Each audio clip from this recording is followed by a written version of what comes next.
ಸಮಗ್ರ ಸುದ್ದಿ ಸಮಾಚಾರಕ್ಕೆ ಸ್ವಾಗತ.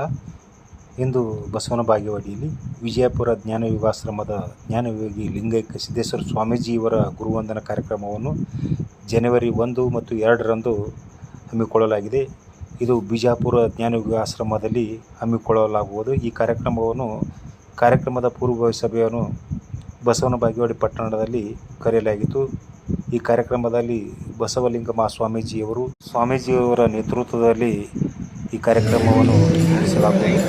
ಈ ಕಾರ್ಯಕ್ರಮದಲ್ಲಿ ಸ್ಥಳೀಯ ವಿರಕ್ತ ಮಠದ ಸಿದ್ದಲಿಂಗ ಮಹಾಸ್ವಾಮೀಜಿಗಳು ಹಾಗೂ ಹಿರೇಮಠದ ಶಿವಪ್ರಸಾದ ಶಿವಾಚಾರ್ಯರು ಸ್ವಾಮೀಜಿಯವರು, ವೃದ್ಧಾನಂದ ಸ್ವಾಮೀಜಿಯವರು, ತಿಕೋಟದ ವಿರಕ್ತ ಮಠದ ಮಲ್ಲಿಕಾರ್ಜುನ ಸ್ವಾಮೀಜಿಗಳು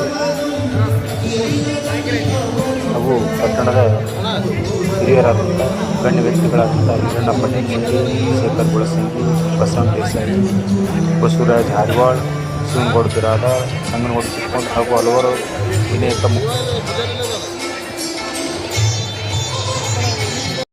65 ವರ್ಷಗಳ ಕಾಲ ಈ ನಾಡಿಗೆ ಜ್ಞಾನವನ್ನು ಬೋಧಿಸಿದಂಥ ಜ್ಞಾನಯೋಗಿ ಗುರುದೇವರ ಶ್ರೀಚರಣಕ್ಕೆ ಭಕ್ತಿ ನಮನಗಳನ್ನು ಸಲ್ಲಿಸಿ ಈ ಒಂದು ಬಸವನ ಬಾಗೇವಾಡಿ ತಾಲೂಕದಲ್ಲಿ ಹೋದ ವರ್ಷ ನಾವು ಸುಮಾರು 60 ಹಳ್ಳಿಗಳಲ್ಲಿ ಹಳ್ಳಿಗೆ ಹೋಗಿ ಪ್ರವಚನವನ್ನು ಮಾಡಿದ್ದೀವಿ. ಈ ಕಾರ್ಯಕ್ರಮದ ಪೂರ್ವಭಾವಿ ಈ ವರ್ಷ ಈ ಭಾಗದಲ್ಲಿ ಬರಲಿಲ್ಲ. ಸಿಂದಗಿ ಮತ್ತು ಇಂಡಿ ತಾಲೂಕದಲ್ಲಿ 75 ಹಳ್ಳಿಗಳನ್ನು ಈಗಾಗಲೇ ಮುಗಿಸಿ ಬಂದಿದ್ದೇವೆ.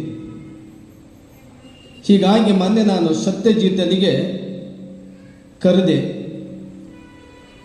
ನಿಮ್ಮ ಭಾಗದಲ್ಲಿ ಹೋದ ಸಲ ಎಲ್ಲ ಹಳ್ಳಿ ಪ್ರವಚನ ಮಾಡಿದ್ದೇವೆ, ಅಪ್ಪಗಳೊಂದು ವಿಚಾರಧಾರೆ ತಿಳಿಸಿದ್ದೇವೆ. ಈಗೊಂದು ಎಲ್ಲ ಬಸವನ ಬಾಗೇವಾಡಿ ತಾಲೂಕಿನ ಜನತೆ ಕರೆದು ಒಂದು ಕಾರ್ಯಕ್ರಮ ಮಾಡಬೇಕು. ನಮ್ಮ ವಿಜಯಪುರ ನಗರದ ಎಲ್ಲ ಪೂಜ್ಯರನ್ನು ಕರೆಸಿ ತಂದಾಗ ಆಗಲೇ ತಿಳ್ಕೊಂಡು ಇವತ್ತು ಈ ಕಾರ್ಯಕ್ರಮವನ್ನು ಆಯೋಜನೆ ಮಾಡ್ಯಾರ. ಈ ಕಾರ್ಯಕ್ರಮದ ಪಾವನ ಸಾನ್ನಿಧ್ಯವನ್ನು ವಹಿಸಿಕೊಂಡಿರುವಂಥ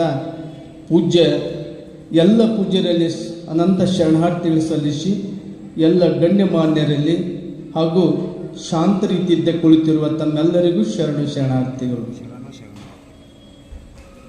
ಅಪ್ಪುಗಳು ಒಂದು ಮಾತನ್ನು ಹೇಳುತ್ತಿದ್ದರು. ಏನು ಹೇಳ್ತಿದ್ರು ಅಂದರೆ, ಗಂಡು ಮಕ್ಕಳಿಗೆ ತಾಳ್ಮೆ ಕಡಿಮೆ ಅದ, ಹೆಣ್ಣು ಮಕ್ಕಳಿಗೆ ಹೆಚ್ಚೋದಂತ. ಇವತ್ತು ಈ ಸಭೆ ನೋಡಿದಾಗ ಅವ್ರು ಎದ್ದು ಹೋಗ್ಯಾರ, ನೀವು ಕೂತಿರಿಲ್ಲ, ಅದು ಸಿದ್ದೇಶ್ವರ ಅಪ್ಪಾಜಿ ಅವರಿಗೆ ನೀವು ಪಾತ್ರ ಆಗಿರೋಂಥದ್ದನ್ನು ಹೇಳಿಕೆ ಭಾಳ ಸಂತೋಷ ಅನ್ನಿಸ್ತದೆ. ಮತ್ತು ನೀವು ಅನ್ಬೋದು, ನಾವಿಷ್ಟು ಮಂದಿ ಕೂತೇವೆ ಹುಡುಗರು, ನಮಗೆ ಹಂಗದ, ನಿಮಗೂ ಅಪ್ಪಗಳು ಆಶೀರ್ವಾದ ಇದೆ ಅನ್ನಂಥ ಈ ಮಾತನ್ನು ಹೇಳುತ್ತಾ ಎಲ್ಲ ಪೂಜ್ಯರು ಭಾಳ ಸುಂದರವಾಗಿ ಅಪ್ಪುಗಳ ಸಂದೇಶ, ಅವರ ಒಂದು ವಿಚಾರಧಾರೆಯನ್ನು ಹೇಳಿದ್ದಾರೆ. ಭಾರತ ತಲೆಬಾಗ್ತು. ಯಾರಿಗೆ ತಲೆಬಾಗ್ತು ಅಂತ ಕೇಳಿದ್ರೆ, ಒಬ್ಬ ದೊಡ್ಡ ಶ್ರೀಮಂತ ಅದಾನಂತ ತಲೆಬಾಗಲಿಲ್ಲ, ಒಬ್ಬ ದೊಡ್ಡ ಅಧಿಕಾರಿ ಅದಾನಂತಂದ್ರೂ ಅವನಿಗೂ ತಲೆಬಾಗಲಿಲ್ಲ, ಒಬ್ಬ ಬಹಳ ಶಕ್ತಿವಂತ ಅದಾನಂದ್ರೆ ಅವನಿಗೂ ತಲೆಬಾಗಲಿಲ್ಲ. ಆದರೆ ಯಾರಿಗೆ ತಲೆಬಾಗ್ತು ಅಂತಂದರೆ, ಜಗತ್ತಿಗೆ ಅಳಿಯದ ಜ್ಞಾನವನ್ನು ಕೊಟ್ಟಂಥವನಿಗೆ ಈ ಜಗತ್ತು ತಲೆಬಾಗ್ತಾ ಇದೆ. ಆದರೆ ಭಾರತಕ್ಕೆ ಅಷ್ಟು ಒಂದು ದೊಡ್ಡ ಸ್ಥಾನ ಇದೆ ಗುರುಗಳಿಗೆ. ಭಾರತದಲ್ಲಿರುವಂಥ ಸಮಸ್ತ ಜನತೆ ಇದೆಯಲ್ಲ, ಋಷಿ ಮುನಿಗಳನ್ನು ಹಿಡಿದು ಬಸವಾದಿ ಶರಣರಿಂದ ಹಿಡಿದು ಅನೇಕ ಮಹಾತ್ಮರು ಇಲ್ಲಿ ಜನ್ಮವೆತ್ತಿ ಈ ಜಗತ್ತಿಗೆ, ಈ ನಾಡಿಗೆ, ಈ ದೇಶಕ್ಕೆ ಒಂದು ಬೆಳಕನ್ನು ಕೊಟ್ಟಾರೆ. ಎಂಥ ಬೆಳಕು ಕೊಟ್ಟರು ಅಂತಂದರೆ, ನಮ್ಮ ಬೆಳಕುಗಳು